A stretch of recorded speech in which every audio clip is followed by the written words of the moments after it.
Hi everybody. This tutorial introduces one of the last, maybe the last fundamental measurement in nature that we have yet to cover. Fundamental means it can't be broken down. That's similar to mass, length or distance, time. Let's see, what else have we done?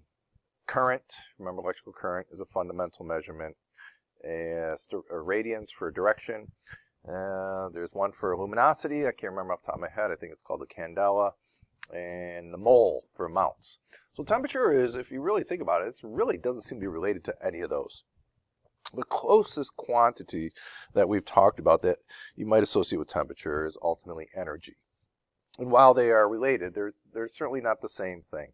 So I'm just going to do a quick tutorial just to introduce some very basics about temperature, especially temperature scale. So follow-up tutorial will talk about expansion of materials due to temperature, and then lastly, the differences among temperature, internal energy, and heat, especially heat, because that's very often misused. I will probably misuse it here and there, but we want to make sure we can distinguish between or among the three. Okay, so I'm going to start off with a very simple contrived statement, right? Let's say you're watching a weathercast or and a meteorologist makes a statement, today was an unseasonably cold 14 degrees Fahrenheit. The trend continues tomorrow when it will be twice as cold. And let's say we say, we're in Canada. We want to know what is that temperature in Celsius. We don't think in terms of Fahrenheit. In fact, nobody else in the world really thinks in terms of Fahrenheit. So we want to do in Celsius. Good news is you generally don't have to do this conversion. In fact, I don't think you ever have to do it. I'll do the conversion for you. You can see if you can work it itself. But 14 degrees, maybe this will, right? 14 degrees Fahrenheit turns out to be about 10 degrees Celsius. Okay, actually that doesn't seem right. That's right, because we know 32 degrees is 0 degrees Celsius, so that's negative 10 degrees Celsius. So, and then we follow through with the meteorologist statement that it'll be twice as cold. So what exactly does twice as cold mean in terms of temperature? Well, you expect it to be more negative, and what would be twice of negative 10? It would be negative 20 degrees Celsius. Okay, and I'm going to put a question mark there. We're going to come back and visit and say, is that actually correct? So, before I come back to that, let's talk about what is temperature. Okay, it's hard to define, actually. There's a number of different definitions depending on the context. I'm going to give you a somewhat non-scientific one, but it does a job. So first of all, it's intrinsic. Okay, it's intrinsic to anything. All material, intrinsic, sorry. Let me do that again. All matter has temperature. Okay, that's really important statement, really, in the grand scheme of things. Okay, so intrinsic property of matter that measures how hot or cold an object is. Okay, so why is temperature important? Before I write down the bullets here, think of all living things, everything. I can't think of anything that's alive on this planet where temperature is not critical to its ability to survive. Almost all life on this planet, be it plant, animal, protist, bacteria, can only survive in a small range of temperature. Okay, because ultimately it's the temperature that determines the rate at which your body can do its metabolism and other body chemistry. So certain animals have evolved to be warm-blooded. In other words, their metabolism is used largely to maintain a certain temperature range. If you get too hot, you get feverish. Your body responds and says, you're too hot, we need to cool you down. If you don't, you're probably going to break down. Or if you get too cold, hypothermia. Again, your body chemistry can't do what it needs to keep you alive. So it changes the metabolism, if it can, to regulate you. If you're cold-blooded, then your generally temperature is what the surroundings are. So if you are to live in latitudes where it gets really cold, you might go into some sort of hibernation or something where your metabolism goes to zero until things warm up. There are some creatures that we've discovered, especially bacteria, archaea, that can live in boiling conditions. We never thought that could be. So it's amazing to what life has evolved and to be able to withstand the extreme temperatures that we encounter here on Earth. But by and large, most things live within, if you will, from a little bit below freezing to maybe 40, 50 Celsius. Okay. So, and for humans, besides maintaining our metabolic temperature, our basal temperature around 98 Fahrenheit, or if we're going to do things in Celsius, about 37 degrees Celsius, we have to regulate that. That's a huge, I think it's called homeostasis. It's hugely important for our health. Of our senses, our skin is what ultimately senses temperature. We're acutely sensitive to it. In fact, 2 of our touch sensations are attuned to temperature, namely hot or cold. So you put your hand on a material, it will feel hot, it will feel cold, it will feel room temperature. And what the actual temperature is might be deceptive.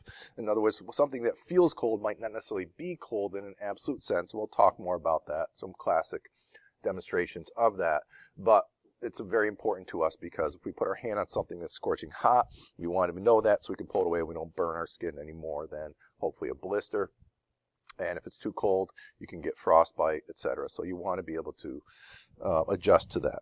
Other things where we can see, at least in the physical setting, temperature affects electrical resistance. We learned that a little bit last year. Okay, generally, the warmer material becomes, the more resistance it has, because when it gets hotter, the atoms in it jiggle around a lot more, so it just makes it more difficult for electrons to basically, flow through it. Another thing that we'll talk about more in detail down the road, and this is huge in astronomy or generally in spectroscopy, and that's color or wavelength of radiation. So think of taking a wire. A wire at room temperature might appear silverish, etc. And let's say you run current through it, so it starts getting warm. Well, at some certain temperature, when it feels warm, but you can't see it glowing, it's actually giving off infrared radiation. So that's in a sense a color or a wavelength. If it gets hotter, then it starts appearing red. Hotter yet, maybe orange. You get it going so hot, it's radiating in many colors, it appears white hot. If you can go hotter yet without melting it, it'll start appearing blue. This is also true for stars. There's different color stars out there in the universe, and the color of those stars is largely dependent on how hot its outer part is. So our sun is a yellowish orange star because of its 6,000 degree Kelvin outer temperature. There are red stars out there that are cooler. There are blue stars that are much, much, much hotter. Okay, and another very important thing that comes up in engineering are, how do I want to say this? Let's say dimensions of materials, and that will come up. In other words, materials will expand or contract in different temperatures, and in engineering and other applications, this is extremely important to take into account, especially if roadways or something like O-rings that make a seal on a rocket, they will change their size if they go from extreme warm to extreme cold, and if you don't account for that, you can run into some issues, sometimes tragic, which ultimately happened with one of the space shuttle tragedies from back in the day. Okay, how do we measure temperature? It's actually very difficult to measure it accurately because very often the thing you're using to measuring it affects the temperature, especially if you use a traditional thermometer. Okay, nowadays there are infrared thermometers that can read the infrared radiation coming from you or an object and translate that to a temperature using some physics, but by and large we put some sort of probe inside the material that we are trying to measure. Okay, now a traditional thermometer utilizes essentially expansion or contraction, but I'll just put the word expansion here, of a liquid or spring. Okay, so a classic thermometer has some alcohol in it. That red stuff you remember from chemistry is just dyed alcohol. Used to be mercury, and I have a thermometer in class. I'll show you that ultimately has a spring in it that just simply changes its length when it changes temperature, and you can calibrate that for the temperature in question. Okay. Another thing that's really important for you to understand is these thermometers are based on a relative scale. Okay, not absolute. In other words, a relative scale, this is how you do it. We know if we take a certain substance, let's say water, or let's take alcohol. No, I take it back. I'm trying to think back to my history. You take water, a very common substance, and you can heat it up and cool it down until it gets to phase changes. In other words, you heat it, make it hot enough that it boils, and you cool it enough that it freezes. And those transitions occur at very specific temperatures when you're at a normal pressure. So you boil and freeze water. And when you know you're at the boiling point, you assign it an arbitrary temperature. Okay? And then between those extremes, the boiling point, whatever temperature that is, and the freezing point, whichever temperature that is, you can mark graduations between those evenly split up because, as we will see, the expansion of that liquid goes linear with temperature. So you can just calibrate between those two values. And as such, linear scales can take on negative values. So you can talk about negative Celsius, like in a problem above, or negative Fahrenheit. That does not mean literally below zero, but it means an absolute zero, I should say. It means we're below our relative zero that we developed based on, let's say, the freezing and boiling of water. Okay, so let's just finish up then looking at the three temperature scales, and I'll tell you which ones we really have to know for this class. So you're familiar with Fahrenheit because we're American. That is a relative scale.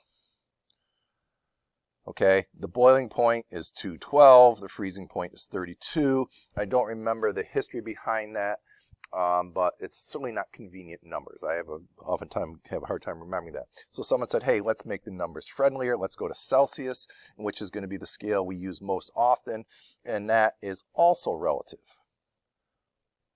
Okay, but we know that's 100 is boiling, 0 is freezing, and those are just easier numbers to work with. Okay. Ultimately, in many problems, we have to do Kelvin. For the first chapters, no, we won't. We don't need to. We'll talk about when we need to use Kelvin, but what distinguishes Kelvin more than anything else is an absolute scale.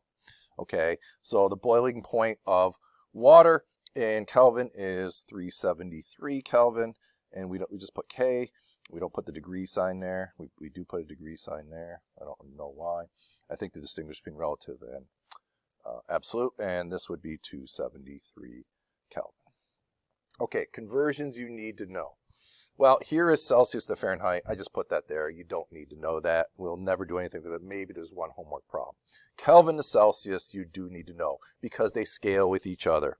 All right, so the temperature scale in Kelvin equals whatever scale you're in Celsius plus 273 degrees. In fact, I want to do a lab or an activity where we derive that empirically.